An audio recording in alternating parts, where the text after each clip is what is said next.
I'm up early again because I'm trying to cut down off my strong tablets again, the opioids. I'm struggling to sleep. I keep crashing and then getting up, and then I'm hot and then I'm cold, and you use your stuff. But I thought I'd take this opportunity to do another pub story. This is going to be about another person. And I want to remember him. Now, this geezer had a bit of a wobbly reputation, if I'm honest. There's some people that I could go to and they would say, it was the bestest person in the world, and then there's other people that would say that he's really not a nice person. So I was always very friendly, but kept boundaries, cautious, just polite, but not too comfortable, if you know what I mean. And it served me well. So this guy was called Tony.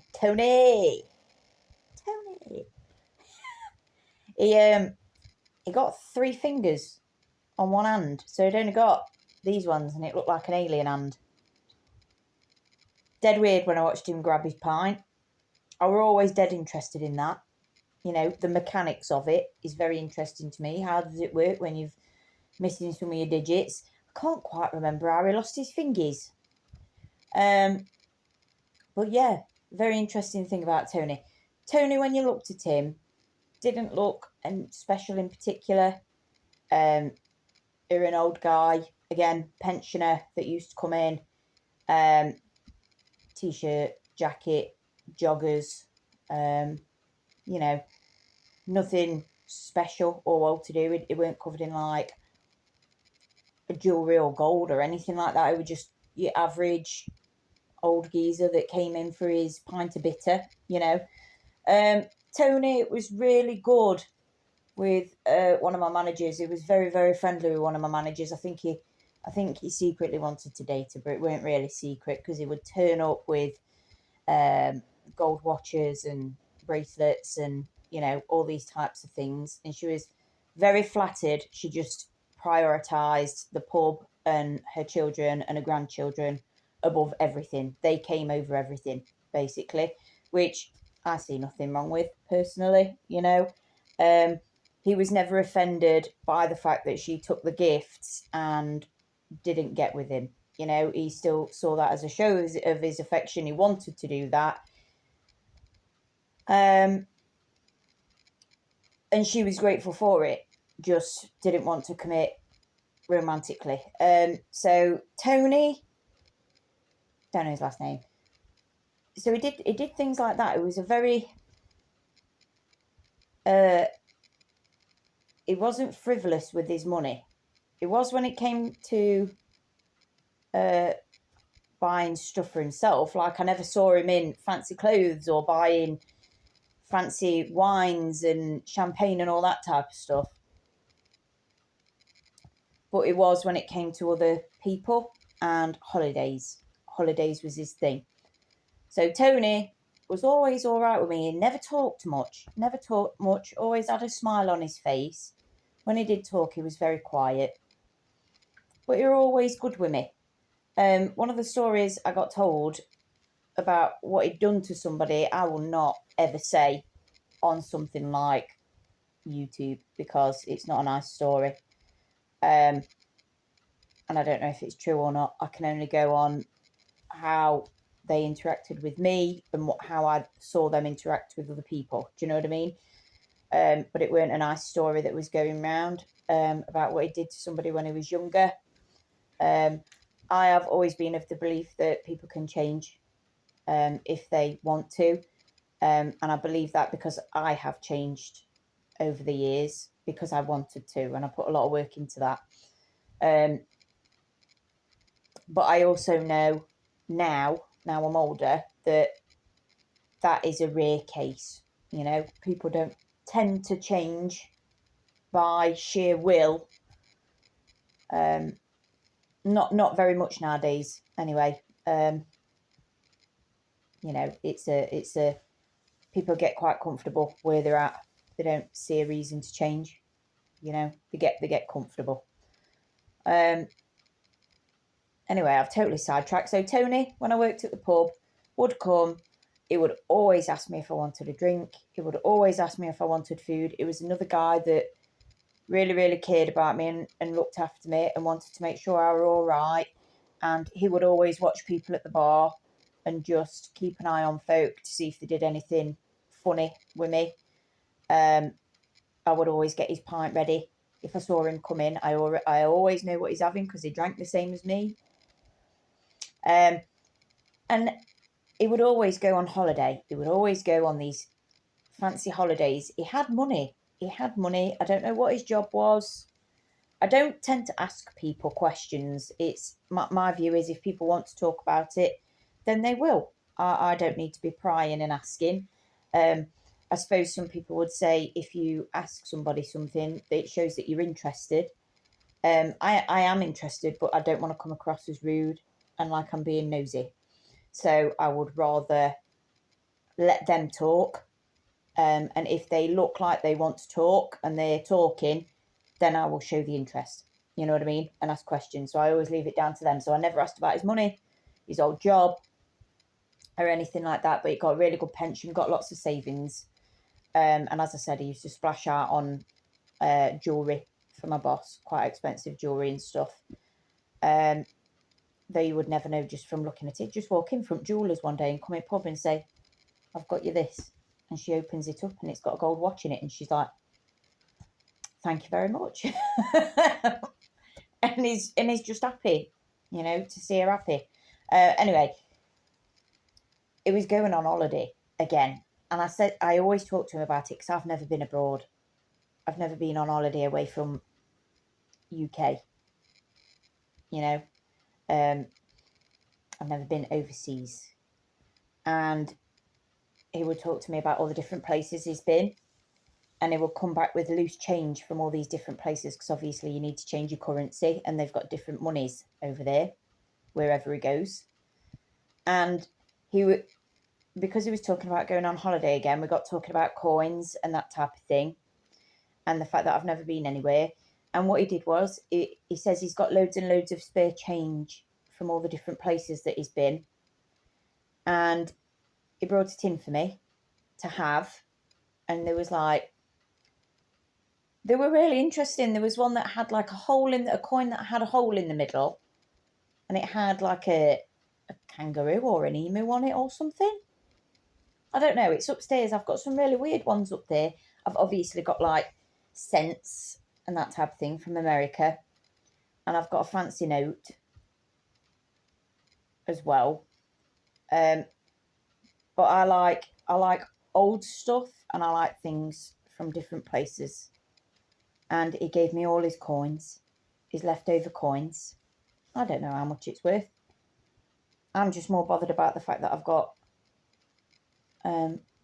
interesting coins from around the world that's got different things on it. And he says, I'm going to Mexico. What do you want me to get you? And I were a bit gobsmacked. I'm like, I don't want anything. I don't want anything. And he says, I'll get you something. What do you want? Yeah, I don't think he knew what to do with his money. And all I could think of was, well, I'd just like a magnet. You know, I don't get to go abroad. When you go places, you tend to get magnets to say where you've been. Just get me a magnet. You know, I'll just have a Mexican magnet. What do they even look like? I don't know. So he went to Mexico. And at the time, I was juggling a few different jobs in the pub. So I was working the bar as well as cooking all the Sunday dinners on a Sunday. So I was prepping my roast potatoes and my gravy and prepping my chickens and making sure that I take all the oysters from the chickens. If you don't know what an oyster is, there's two little circular parts underneath a chicken. I say underneath. It's the spine part, because obviously when you look at a chicken, you have it upside down and the breasts are up. The breasts are up. Calm down. It's first thing in the morning.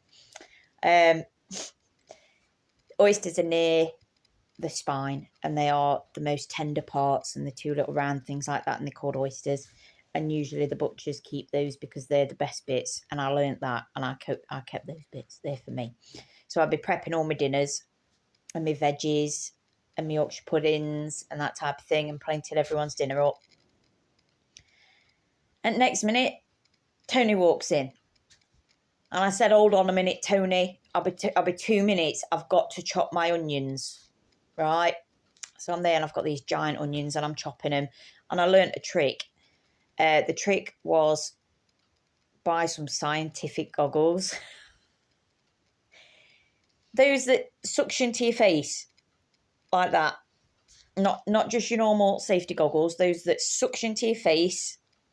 Proper old-fashioned scientific goggles.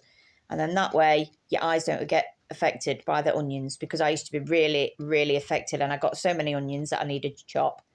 And I needed to do it without bawling my eyes out. I got my dinners to do. So I got my scientific goggles on. So I already looked like an absolute tit, right, working in the kitchen on that Sunday. Anyway, I'd managed to do some of my jobs, running around in my scientific goggles, finishing my dinners and, taking them to folk. It always made people laugh when I was wearing my goggles. So I always made a point of keeping them on when I was serving, and I took the dinners out to them. And Tony saw that I got a bold spot where I didn't have much to do and I was just waiting. And he pulled me over and I says, Tony, you're ever so tanned, mate. And I goes, did you have a good time? And he just went, and he don't talk much, and he just went, like that. I'm like, well, I'm glad you had a good time, Tony. And he goes, I got you something. And I'm like, what, is it the magnet? Did you get me a magnet? And I was dead excited. And he pulls out this magnet, and it's a little sombrero, and it says Mexico on it. And I was so chuffed. I was so chuffed with my magnet. And I was going around showing everyone in pub while I'd still got my goggles on. Like, look at my magnet. And that next minute, he goes, hold on a minute, I'll be back in 2 seconds. I've got you something else. And I'm like, what? What have you got? Like, this was enough for me. This little thing was more than enough for me. You've also given me your coins. That was more than enough for me. So I stood there waiting with my goggles still on, my scientific goggles. And he told me to close my eyes, and I closed my eyes, and he walked in and he said, open your eyes. Next minute, he pulled this massive bin liner from behind his back. I'm like, what the fuck has he brought back for me from Mexico? What could he have possibly brought back for me for Mexico? Pulled it out of the bag. Honest to God, I was the happiest girl in the world. I don't know how he knew it. I am a big hat fan. Right, I love a good hat, and I've got lots and lots of different fancy hats, fancy dress ones, all sorts of stuff. And I used to have them all over my wall, all these different hats at one point, and I loved them. He'd gone and brought me a full-sized sombrero back from Mexico, and it was blue and gold, and my favourite colour was blue at the time. And I was in shock, and I gave him the biggest hug in the world, which I think made him very happy. And I spent the rest of the day wearing that sombrero with my scientific goggles, serving Sunday dinners. And the hat was that big that I couldn't walk through the door with my head straight. I had to tilt my head. So I continued serving dinners all day, tilting my head to get through the door because I wanted to keep my sombrero on, and I also kept my scientific goggles on. And I looked like a right sight, but honestly, I was the happiest girl in the world. My boss might have liked a gold watch. I don't need anything like that. I was happy with coins, magnet, and a sombrero. But Tony, I've not seen him for a long time, and that leads me to believe that he's not here anymore. And whilst he was a quiet guy with money that he didn't know what to do with, and I know he was quite... When people go to pubs, the type of pub that I worked in, it's working class people or lonely people. and he was another lonely person. And he just liked to, even if he didn't speak much, he just liked to be around folk. And he liked his John Smiths. And he liked to see the ladies happy. And I've still got that sombrero. When I moved into this house, into my mama's house, I put it on the wall and I had it up for a long time. And then I realised I didn't want to get it ruined, so I've packed it away. And I've still got it. And I've still got all the coins. And I've still got the magnet. And I've still not been abroad. Because I'm too busy. I'm too busy with plans. You know. But yeah, that's the story of Tony. Tony with his 3 little fingers. Another person that would probably have been forgotten otherwise had it not been for me working in the pub at the time to get to know him, to make memories, to make this video.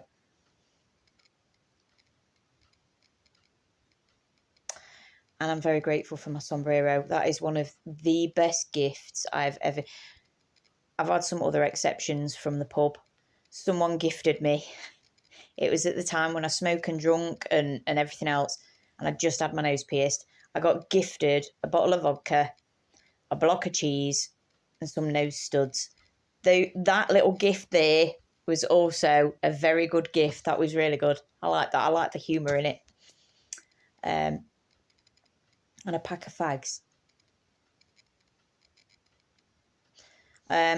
But yeah, little story about Tony. I'll probably lump in the last couple in another video. The last couple of people. And maybe, if I can, I'll try.